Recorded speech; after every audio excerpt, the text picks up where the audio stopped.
So was that the most pleasing way to start? Yeah, it was very good. I think I came out of the blocks quick. I wasn't missing any rhythm. Of course, these are perfect conditions as well. There's no swirl, there's no sunshine.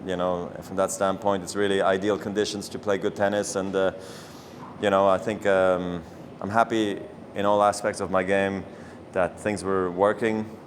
Footwork, offensive play, serve, return. It was all there. So I think it was a great match for me.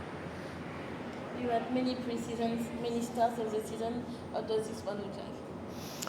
Yeah, I mean, I think at the beginning you always want to make sure that you are feeling 100%, that you're not carrying an injury. So for basically all the years that I've come to Australia, I think that's been the case more or less. So I feel the same way again this year. Now it's still early days, but I feel like I've played some sets and some points obviously already in practice, so you kind of know where you are. But this is a sort of a confirmation to know that you actually have been feeling pretty good in practice. So I guess what you're seeking here is sort of confirmation to see, like, is everything there that you thought it was, or is there actually any fixing still to be done in the coming weeks? And so far we're still learning. There's been a lot of excitement and anticipation about you playing Serena. Right. In a couple of days, first time you guys will ever share a court after being in the same tournament, same courts for a long time. What are your thoughts on finally getting to play her?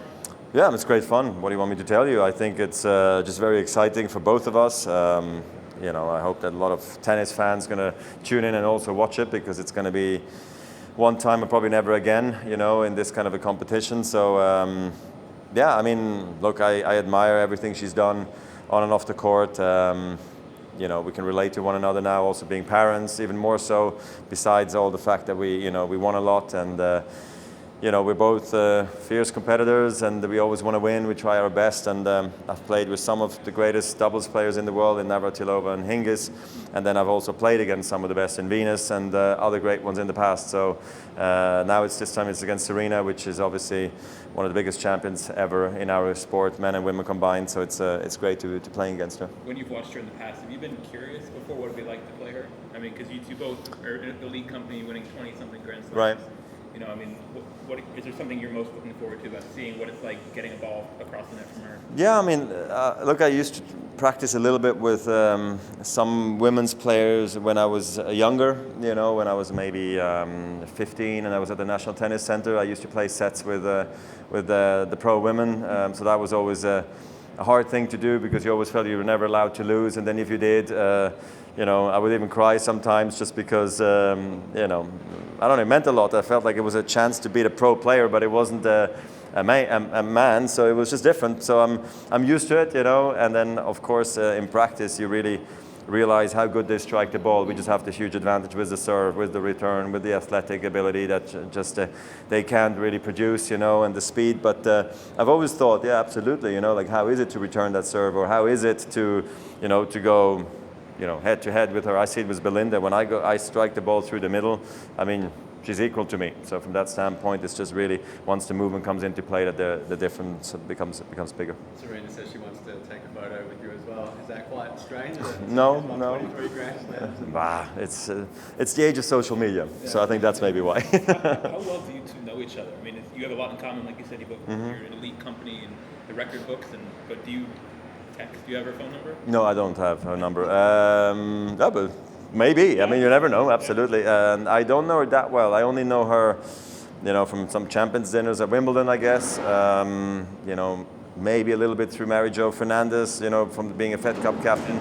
But not even that, and more in the corridors and in the cafes, walking by each other. But I and her have a busy life and a big entourage, so it's rare that you stop and you'll really deep dive into how is everything doing. But yeah, sure, sometimes in the past she's asked me how the kiddies, how's everybody doing, and so would I. But if I said I know her, it'd be a bit of an exaggeration, yeah. Roger, there's this quote circulating of you saying that you can't say right now if there will be a 2020 season for you. Can you just clarify it? I don't know what you're talking about, but I've been asked a lot if, like, the Tokyo Olympics was like a sort of a goal for me, and I never said that. I've said that with Rio in the past or London in the past, that it's a big deal for me. Tokyo is just sort of far away, for instance, but then I'm just really focused for next year. And yeah, sure, maybe if it continues, it continues, but if it doesn't, it doesn't, you know, but I have no plans. Nothing's new. There's no revelation there in the comments you read. I don't know what you read, but from my standpoint, it's just that, you know, I'm trying to figure out my schedule exactly for next year, and then we'll just go year by year, you know, but I've always done, it's nothing new. I just maybe phrase it differently. Do you think you'll play the French Open next year? Well, that's part of the, I mean, that's not part of the equation for the future, but that's just part of the things I still have to really set in stone right now. It's just figure out the American summer, the clay, then the grass, and how would that work, or is it just better to keep it like it was? So we're just working through it with the team. Yeah. Just the transition from the practice court to match play now, just going back to your physical conditioning, is it okay? You look like you move pretty well out there, no niggles? No, it's all good. I'm very happy. It's just, you know, it's just different intensity. Playing in front of a big crowd on a big court, live TV, you just feel the nerves, which is good. You know, it's a bigger excitement. Warming up on the outside court just will never feel the same with the wind blowing, you know, and you just don't have the rhythm, you know, and you don't see the ball as clear because of the fence and all the things happening around the trees and bushes blowing. You know, so it's just different than on a court where it's perfect backdrop and everything's nice and clean. So I'm very happy that I was able to come out tonight and just really put in a good performance. So I hope Belinda helps me out and we can already clinch it, you know, after her singles. You remember the first time you saw Serena play? Probably back in the 90s or something? Probably with your first memory of her? probably Hingis, you know, Yeah.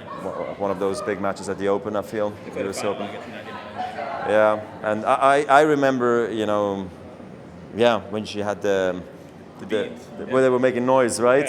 Yeah, I remember those days. Yeah, I do remember them a lot. I thought that was very cool. Yeah. All right. Thank you very much. Okay, no problem. Have a good night.